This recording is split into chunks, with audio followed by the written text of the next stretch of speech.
Good afternoon.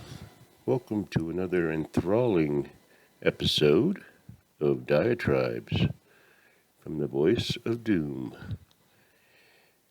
And now here's your perceptive and insightful host, Voice of Doom.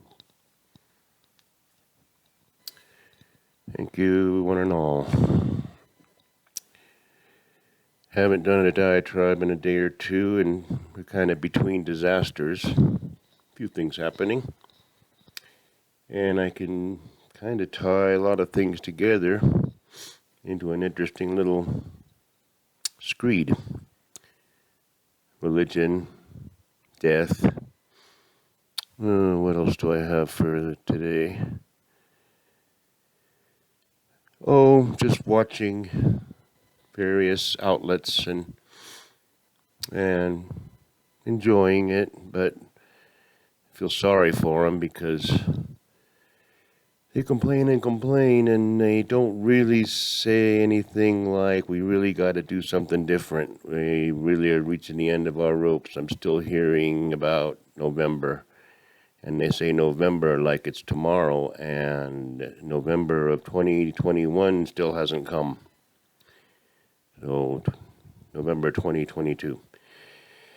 And elections and the passing of General Colin Powell, which I will talk about because I want to say a few things. Because I had impressions of him, and I kind of have seen him since his early days. Didn't really see him much in the Reagan years, but there were wars and people make their names, and he seems like a fine, upstanding person. And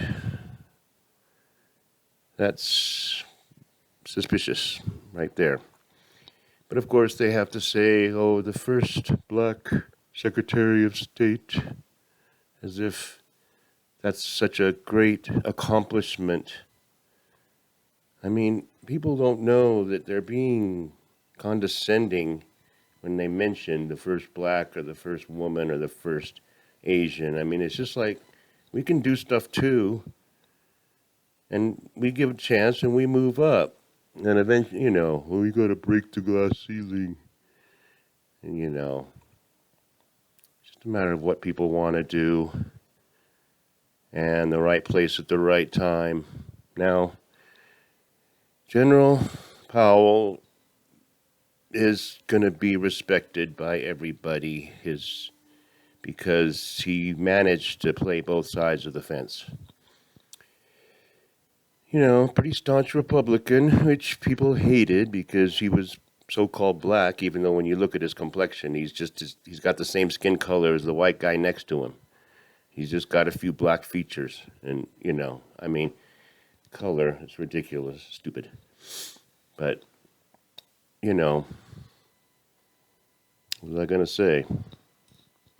He didn't like Trump, okay? So that meant he got a whole bunch of other people kind of on his side. He kept a low profile, does the commencements and stuff, and that's all well and good. Now, he died of complications of COVID, which means he died probably of pneumonia, if I'm understanding how things are happening. Just things I hear. It's people are dying of regular things that they always have died of. My grandfather died of a stroke when he was in his early 60s, when he was my age. He looked horrible. Other people died of cancer, and other people died of pneumonia, and they get older, and then they get an infection that they can't fight off finally. And they die of pneumonia. Now, the infection was COVID. Okay, fine. COVID's everywhere, and it's causing other deaths. So COVID's the problem. The problem isn't, the fact that you're getting complications due to COVID. The problem is COVID. And he was fully vaccinated, and I find that interesting because who infected him if he was fully vaccinated? Was it someone that was unvaccinated in his family? Was it some nefarious plot of some unvaccinated person? who, wasn't wearing a mask in a restaurant. It's really, you get into masks too, but I mean, you get the picture. I don't want to go on with that. Who infected him if he was vaccinated, fully vaccinated? So it makes you wonder about everything, and you look at Faustus and you look at all the information and how people actually get information and they present it and nobody still cares, they still deny it. Well, this was, gain of function. Oh no, it wasn't. Not really. Well, you did pay this plate. Well, not really. No. Twist around things. Shell corporations. Come on. You can do all kinds of things. But it was interesting. Fully vaccinated and passes away from complications of COVID, and that's all I heard. I'm sure I could dig deeper and find out it was probably pneumonia. And, he was at a restaurant perhaps, and maybe he didn't have his mask on in the restaurant, which you can say, well, you can't have your mask on when you eat. So people are eating, and they're not putting their mask on. In the casino, we have to do that. In the restaurant, no, you can have your mask down like this and eat. But in the casino, you got to take a cigarette, and then you got to go like this and take a sip of your drink, and then, so I'm glad I have this, because it's easy. And I like them. But I don't want to be made to wear them, but I'd wear them anyway. Just don't tell me to do it. I hate it when I see a sign saying you must have masks on, and then sometimes they don't. Sometimes the owner of the establishment is not really into it and gets sick of it, and they just don't wear masks. And then some do and some don't. So what's really happening? Come on. Go to a restaurant, take it off. The germs are not in the air when you're eating because they are very polite. They're very polite organisms. They stay away when you're eating. And they float around in a little corner of the room. And then when you put your mask on after you're done eating or when you're walking out of the restaurant, then they can come swarming around. So they're very good that way. Now, every time I see the freckle face, I get pissed because she just keeps on keeping on. I mean, I admire her chutzpah, but the most ethical administration in history, the most diverse administration in history, and we'd be even more diverse if they didn't hold up our confirmations. And it's like you look at the people being confirmed, and oh my God, they're trying to backtrack some of the crap they did earlier. And you can still tell, oh my God, you put these people in charge. Speaking of in charge, we have a former mayor of a medium-sized city who's now the Secretary of Transportation during from what I've seen, is the worst supply chain disaster in my lifetime. I can say that without reservation. And I was in Hawaii during the shipping strike and the longshoreman strike, and that's tough, but it's nothing like this. So don't tell me I haven't been there and don't know. As far as America's concerned, yeah, it's the worst. Now,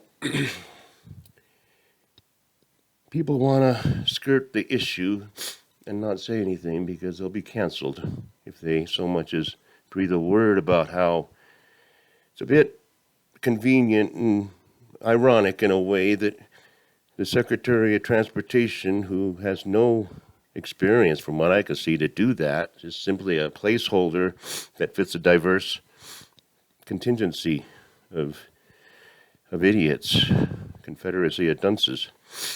On paternity leave, and that's all well and good since August, so 2 months, August, September, October. Maybe does a television or Zoom or, probably still works, come on, but give him that much. It's like, okay, that's fine. When I had a kid, I was off work for 2 days because your wife is worn out afterwards. It's a big ordeal. It's the whole pregnancy. It's not just having the kid. It's before having the kid, and it's after having the kid, you got to be there, and I'm sure most of you have. So you take a few days off, and then I went back to work because I can't just take, even if she had her maternal, leave, her bush stipend. And I said, just take the money and don't go back to work. Because I didn't want her to work all day and have us pay for daycare. And I just said, I'll just work and we'll just have to live frugal for a while. Because I don't want you to take the kid, Max, to a daycare when he's 2 months old. It's not going to happen. But I'm wondering why a gay couple, which I find out, I mean, I knew it in the back of my mind, but it didn't occur to me until they said it, that, yeah, it's a gay couple that must have adopted. And I'm wondering, well, how much paternal leave did you have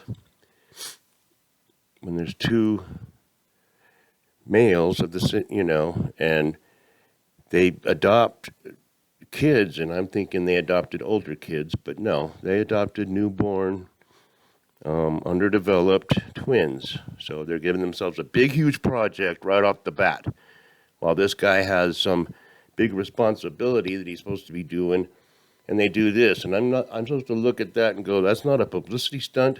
Yeah, cynical. All right. And yeah, they probably love the kids. They don't even know the kids yet. They love the idea of having the kids, and that's great. It's the best thing I ever did. And I'm not going to say by natural or unnatural means or whatever you want to call it. Raise kids. If you do a good job, then I applaud you. And you never know what's going to happen.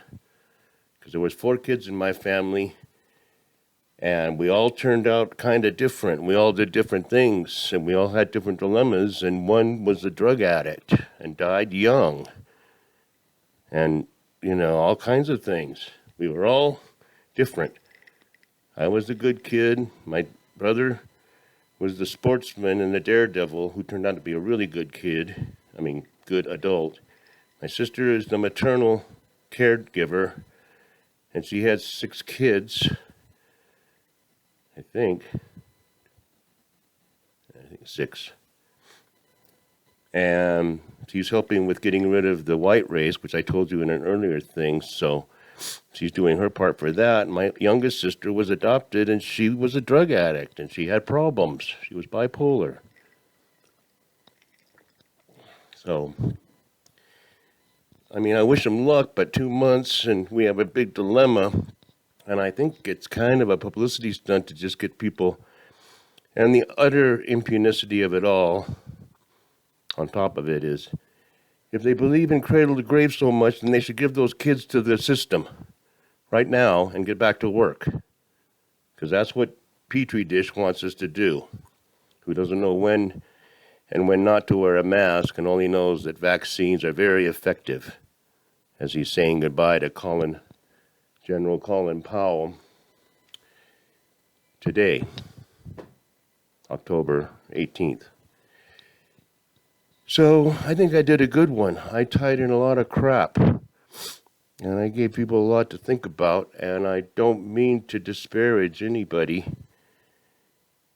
And if you're going to be a devout Christian, you better start thinking about revising your texts, because you're not living up to what your scriptures say, or you better change the scriptures. And I'm not going to be hypocritical about that. I'm a Buddhist, and I look at it different. I don't have to worry about that, because everybody has the Buddha nature.